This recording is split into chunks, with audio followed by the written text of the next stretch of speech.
क्या आप जानते हैं कि भारत के दो सबसे बड़े नायक महात्मा गांधी और बाबा साहेब डॉक्टर भीमराव अंबेडकर का मकसद एक ही था, लेकिन उनके रास्ते बिल्कुल अलग थे। जहां दोनों भारत से छुआछूत और सामाजिक असमानता को खत्म करना चाहते थे, वहीं जाति व्यवस्था, गांवों और सत्ता के अधिकार पर दोनों के विचार एक दूसरे के विपरीत थे। आज की इस वीडियो में हम जानेंगे कि इन दोनों महापुरुषों की सोच में क्या बुनियादी अंतर थे और क्यों बाबा साहेब के समर्थकों को गांधी जी का हरिजन शब्द एक गाली जैसा लगता था। शुरुआत करते हैं सबसे बड़े विवाद से।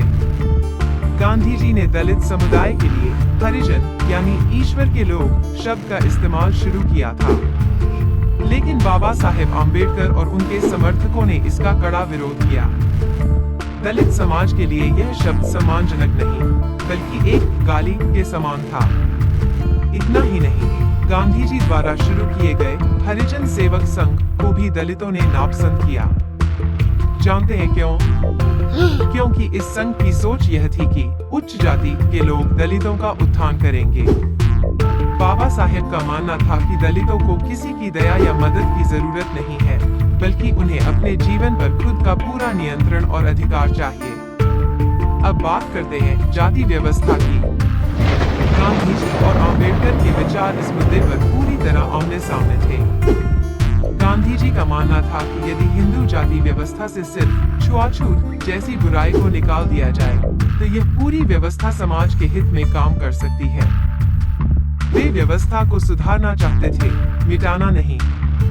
इसके विपरीत अम्बेडकर का साफ कहना था कि जब तक समाज में जाति व्यवस्था जिंदा रहेगी, छुआछूत नए नए रूपों में पनपती रहेगी।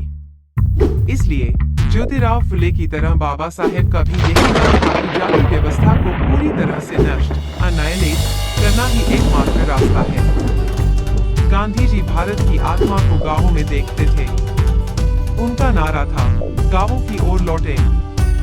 वे गांवों को विकास का केंद्र और एक पूर्ण समाज मानते थे। वे राज्य गवर्नमेंट को ज्यादा शक्तियां देने के खिलाफ थे और चाहते थे कि सत्ता गांवों की पंचायत के पास हो। लेकिन बाबा साहेब अम्बेडकर का अनुभव अलग था। वे जानते थे कि भारतीय गांव ऊंची जाति के वर्चस्व और उत्पीड़न के अड्डे हैं। इसलिए उन्होंने दलितों से अपील की, गांव छोड़ो और शहरों की तरफ रुख करो, क्योंकि शहरों में शिक्षा, रोजगार और गुमनामी के कारण जाति का असर कम होता है।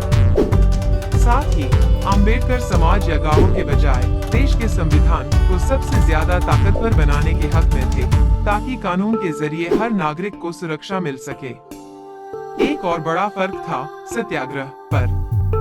गांधी जी का मानना था कि सत्याग्रह और उपवास के जरिए ऊंची जाति के हिंदुओं का हृदय परिवर्तन किया जा सकता है, लेकिन अम्बेडकर इस बात से पूरी तरह असहमत थे।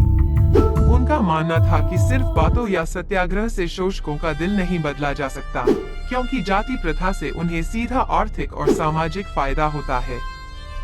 इसलिए वे नैतिक अपील के बजाय कानूनी अधिकारों और राजनीतिक शक्ति पर भरोसा करते थे। दोस्तों, भले ही गांधी और अम्बेडकर के रास्ते अलग थे, लेकिन दोनों का अंतिम लक्ष्य भारत में सामाजिक न्याय और एकता स्थापित करना ही था। आज का भारत इन दोनों ही महान विचारों की नींव पर खड़ा है। आपको क्या लगता है? जाति व्यवस्था और सामाजिक सुधार को लेकर किसका नजरिया ज्यादा व्यावहारिक था, महात्मा गांधी का या डॉक्टर अम्बेडकर का? हमें कमेंट बॉक्स में जरूर बताना। वीडियो पसंद आई हो तो इसे लाइक करें, दोस्तों के साथ शेयर करें और ऐसी ही ऐतिहासिक जानकारियों के लिए हमारे चैनल को सब्सक्राइब करना न भूलें। मिलते हैं अगली वीडियो में। जय हिंद।